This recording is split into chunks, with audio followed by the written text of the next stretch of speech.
Good day to our future principals.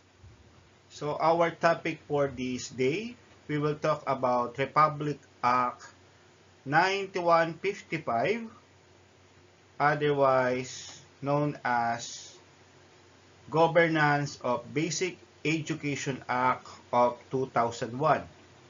So this is part of Domain 1, which is the school leadership. Again, for every question, I will give you 5 seconds to answer. Without further ado, let us start now.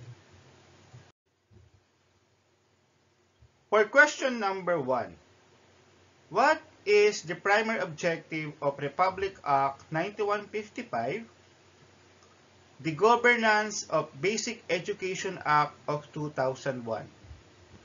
Letter A, to centralize control of basic education. Letter B, to privatize basic education institution. Letter C, to decentralize governance of basic education. Letter D, to standardize curriculum across all levels. Your timer starts now. 5, 4, 3, 2, 1. Time is up. The correct answer is letter C, to decentralize governance of basic education. For question number 2, according to Republic Act 9155, who has the authority to govern and manage public schools? Letter A, Department of Education or DepEd Central Office. Letter B, private educational institutions. Letter C, national government agencies. Letter D, local government units or LGUs. Your timer starts now. 5, 4, 3, 2, 1. Time is up. Yes, the correct answer is letter D, local government units or LGUs.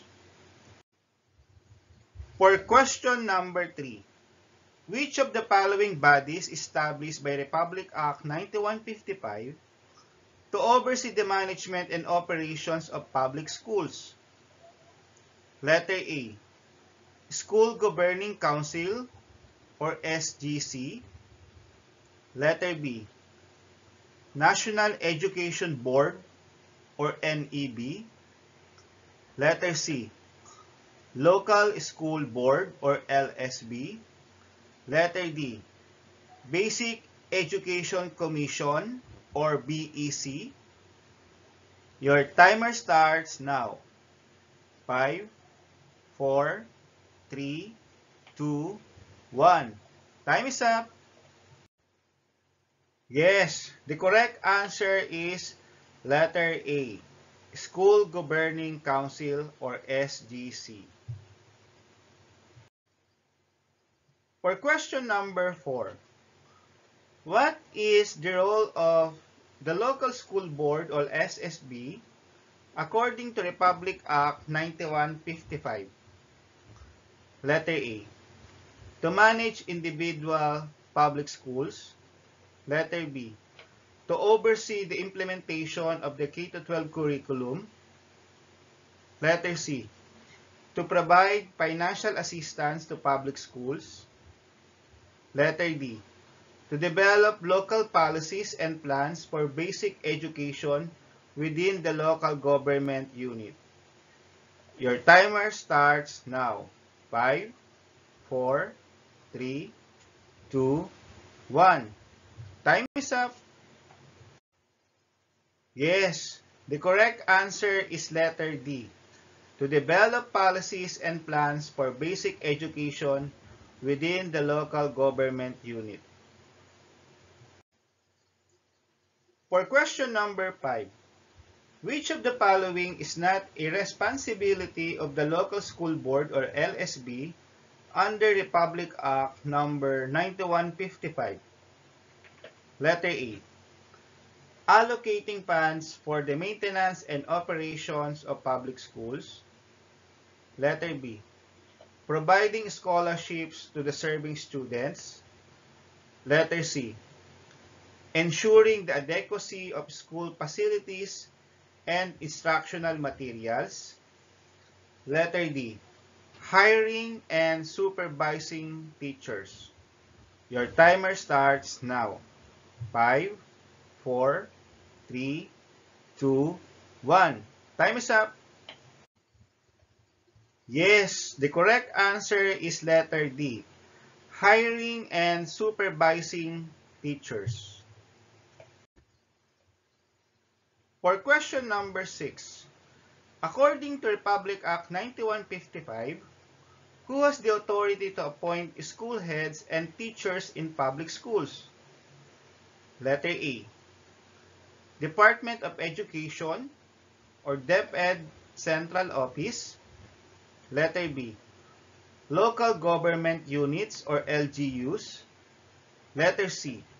National Education Board or NEB. Letter D.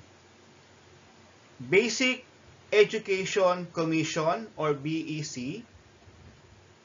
Your timer starts now. 5, 4, 3, 2, 1. Time is up. Yes, the correct answer is letter A. Department of Education or DepEd Central Office. For question number 7, which of the following is not one of the guiding principles of Republic Act 9155? Letter A. Decentralization of governance. Letter B. Accountability and transparency. Letter C. Privatization of basic education. Letter D. Participation of stakeholders. Your timer starts now. 5, 4, 3, 2, 1. Time is up. Yes, the correct answer is letter C. Privatization of basic education. For question number 8, what is the primary focus of Republic Act 9155 in terms of improving the quality of education? Letter A. Standardizing curriculum nationwide. Letter B. Increasing student-teacher ratios. Letter C. Privatizing public schools. Letter D. Enhancing teacher training programs. Your timer starts now. 5, 4, 3, 2, 1. Time is up. Yes, the correct answer is letter D. Enhancing teacher training programs. For question number 9, what is the role of the division offices of the Department of Education or DepEd as stipulated in Republic Act 9155? Letter A. To oversee the implementation of national policies in public schools. Letter B. To manage the budget allocation for public schools. Letter C. To appoint school heads and teachers. Letter D. To provide curriculum guidelines for public schools. Your timer starts now. 5, 4, 3, 2, 1.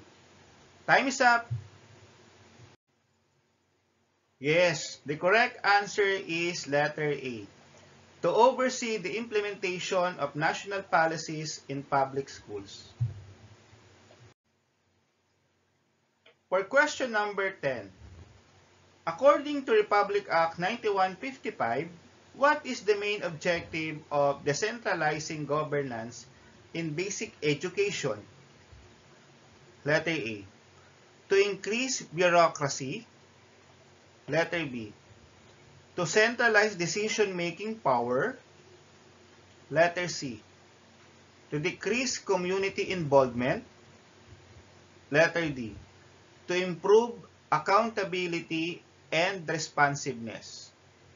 Your timer starts now. 5, 4, 3, 2, 1. Time is up. Yes, the correct answer is to improve accountability and responsiveness.